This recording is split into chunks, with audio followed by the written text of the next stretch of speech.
question is to Pavan Varma. Pavan Varma, in your opening remarks in the course of the debate, you said that the worst incident in India's foreign policy that you can remember is that of Kargil. It was on my later comments. Yes. I wonder whether you have short-term memory loss.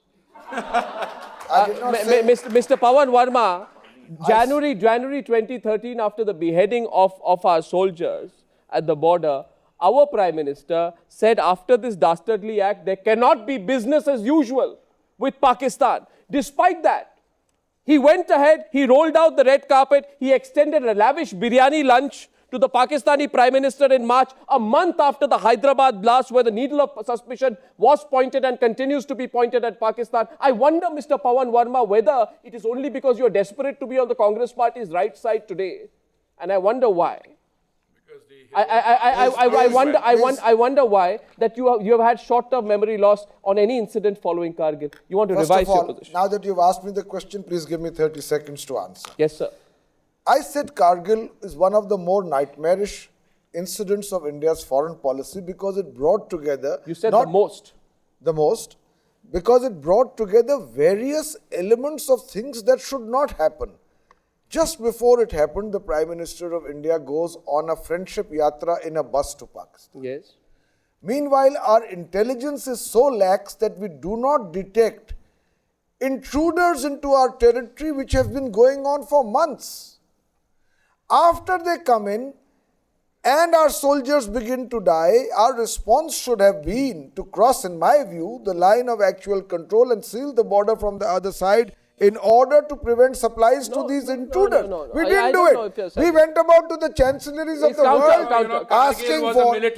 Just a minute. Bombay was a terrorist attack. Come on. And you're so selective in your... Let me finish. So are we trying to say that if you said Kargil is bad, why didn't you say that the beheading was worst? Of course both were bad. What kind of a debate are we having? But you're bad. All I said was Kargil in many ways symbolized the many things that are wrong with our foreign policy. And we should not repeat it. What about the Sharma Sheikh joint statement where he mentioned Baluchistan? Certainly. 8 months. 8 months. 8 months. Yes. 8 months after 26/11. Indeed. Sharma Sheikh was 8 months after 26. You don't remember that? I do remember, sir. In fact, I raised Sharma Sheikh in my when Manmohan Singh equated India with Pakistan as a victim of terrorism in Havana 2 months after the July train bombing. Both these are the facts that I mentioned in my opening statement. Havana and Sharma Sheikh. He's so busy targeting the BJP, he wants to exonerate the Congress with which he wants an alliance now. Manish Tewari, I mean, his own party is doing badly in Bihar. So he now wants Manish take him over and take him over. My question. I think Mr. Puri has not grown out of school, college debates. So he's going on talking something which is irrelevant. We will forgive him because he will have much to learn. The point is this, that we are raising serious issues of foreign policy. I raised Sharma Sheikh and I raised Havana because I believe these were concessions which were acts of appeasement which were not necessary. And a mature country which has aspirations to be a superpower should take such actions in the context of a long-term policy framework, not ad hoc, not reactive. My next question is to the National Conference. Sir, in August 2013, after our soldiers were brutally treated by Pakistani troops, I don't even want to describe what happened, the Pakistan Assembly passed an anti-India resolution. Sir, do you believe that your party leader Farooq Abdullah committed a historic blunder, if I may use the cliche, by initially opposing and not supporting, by initially opposing an anti-Pakistan resolution? How can a party and a leader who says his heart is always with India, that he supports the best interests of this country, oppose bringing an anti-Pakistan resolution in the Indian Parliament, sir? Do you believe that was a historic blunder? Arnab, that's a problem. That's a problem, to be honest, with you and with my audience, young audience. We don't need certificates of nationalism from anybody. Was that a historic blunder? No, just hang on for a minute. That's a problem. That's a problem with BJP, and that's a problem with you. Just hang on. Hang on. This has come from BJP. I'm very sure about it. Are you sure that Mr. Beig is not privy to some, internal Yeah, knowledge, which he doesn't want to reveal? he's joining the Congress party. This is one second. Mr. Beig, I want to say one thing. BJP is getting no allies. I want to say one thing. You see, Allies are being We'll discussed. get the numbers on our own. a moment back, if I Everybody's entitled ask to a their stinging illusions. question to the BJP, he can say that question has come from the Congress. If I ask you a question, you can say it's come from the... It's part of the risk of my trade. Answer the question, sir. I'll answer. The question. Why did Farooq Abdullah initially oppose the anti-Pakistan resolution which was being brought in August 2013 on the floor of the Indian Parliament, sir? Two things. Now hear me out. Two things. One, which I don't want to repeat, which I have said earlier on. And so far as National Conference is concerned, history bears testimony to the fact that it is National Conference which has acted as a bridge between state of Jammu and Kashmir and rest of the country. Why did Farooq Abdullah oppose the resolution initially? Just hang on for a minute. As I said, we, people living in the state of Jammu and Kashmir, are affected and affected badly whenever we have hostility between the two countries. We were the economic hub before 47 and got disconnected from rest of the world because of the hostility between the two countries. So when he said that, he had people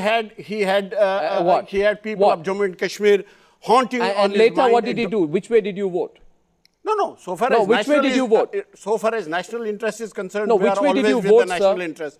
When I talked about regional interest, which way did you vote eventually? At that time, we didn't behave as TMC behaved and did not allow us to go ahead with that golden opportunity of signing water agreement with Bangladesh. We didn't do what both parties, Dravidian parties did, and did not allow Prime Minister to go to Sri Lanka because they thought the sentiment, regional sentiment was supreme to national sentiment. We never did that. We will never do that. But having said that, as I said earlier, national interest is supreme, but our own people's sentiment, their emotion, sentiment, aspirations have to be taken into consideration and has to be respected. Well, sir, you didn't answer my question. I did. You didn't, sir. I did, sir. He's quite happy. Sir, you didn't answer my question. I did, sir. He's quite happy that he We can go on. My next question, and I hope in this part of the debate, Mr. Manish Tewari will be specific with me. Mr. Manish Tewari, I have given off several examples here today, but my moot point to you is this. I will not use the word muscularity, but I'll certainly say there doesn't seem to be any consistency. And I'll give you 4 examples. 2 months after the July train bombings in Mumbai, Manmohan Singh equates Pakistan with India as a victim of terrorism. But what the case I found most disturbing was that at the SAARC summit in Maldives, which happened in November 2011, just 4 months after the serial blasts in Mumbai, 4 months after the serial blasts in Mumbai, our Prime Minister says, Yusuf Raza Gilani, who basically has had a history of doing nothing vis-a-vis India-Pakistan relations, is a man of peace who will rewrite the history of our relationship. Do you believe that your government and your Prime Minister, our Prime Minister, by saying these things, betrayed the people of India and the sentiments of the people of India vis-a-vis Pakistan-sponsored terror, Mr. Well, I think this canard that Prime Minister Dr. Manmohan Singh tried to equate India and Pakistan on the question of terror goes, it is a complete insinuation which I rejected with the contempt it deserves.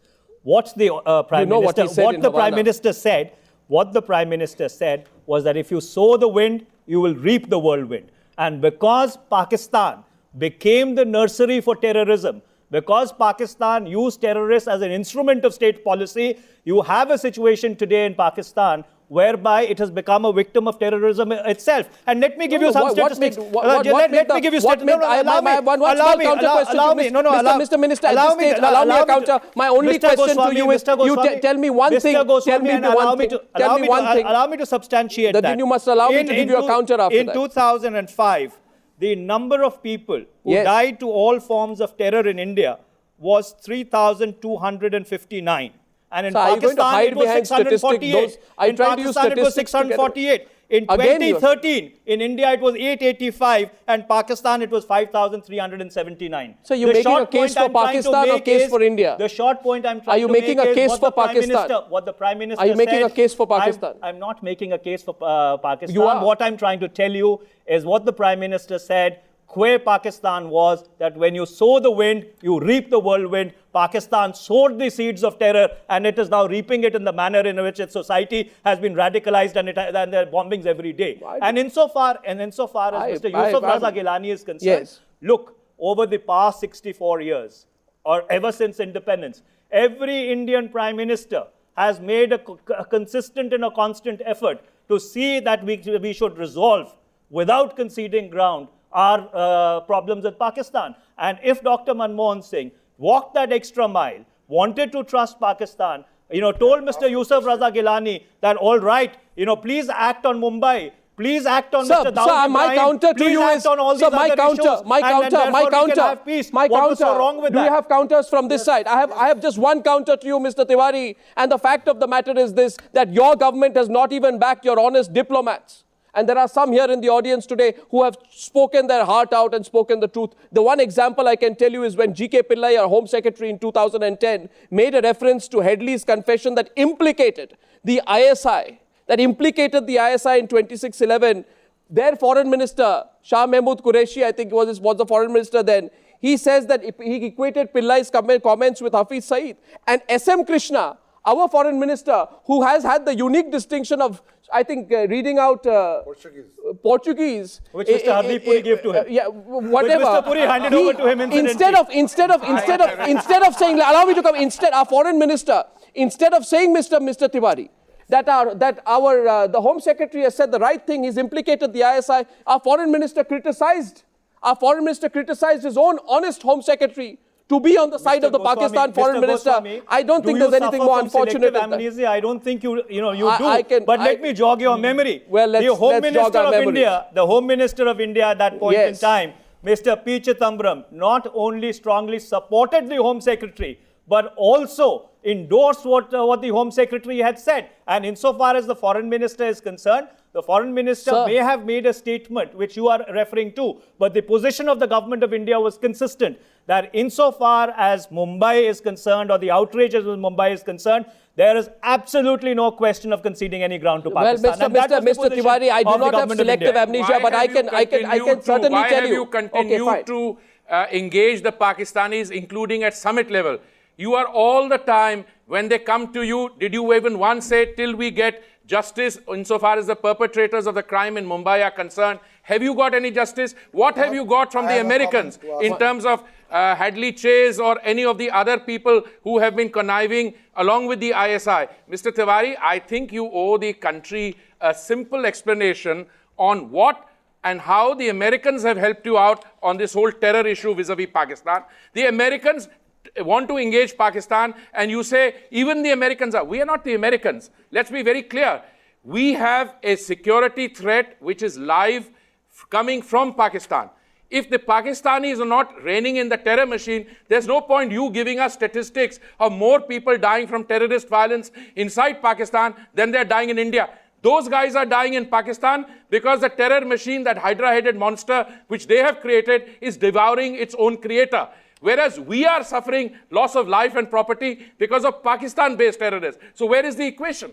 Well, I think Mr. Hardeep Puri, first of all, I don't think I need a lecture from you insofar as terrorism is concerned, because if there is somebody on this panel who's experienced terrorism personally, it is me. So therefore, to rebut your point as to why the Prime Minister of India continued to engage with Pakistan, notwithstanding the recalcitrant behavior, is because, unfortunately, you cannot change your neighbors. And the reality is that you have to pursue a policy whereby you engage, you contain, but at the same time you do not concede. Okay. So the difference is that in the last 10 years of the UPA government, we've never conceded to Pakistan. But what have we you may done? Have engaged with them. What have you done? Why have you shown? Why have you shown? Because why have you shown? After 2008, Arnab, was that for the first time, entities based in Pakistan were put on the terrorist list. What you got in those last 10 years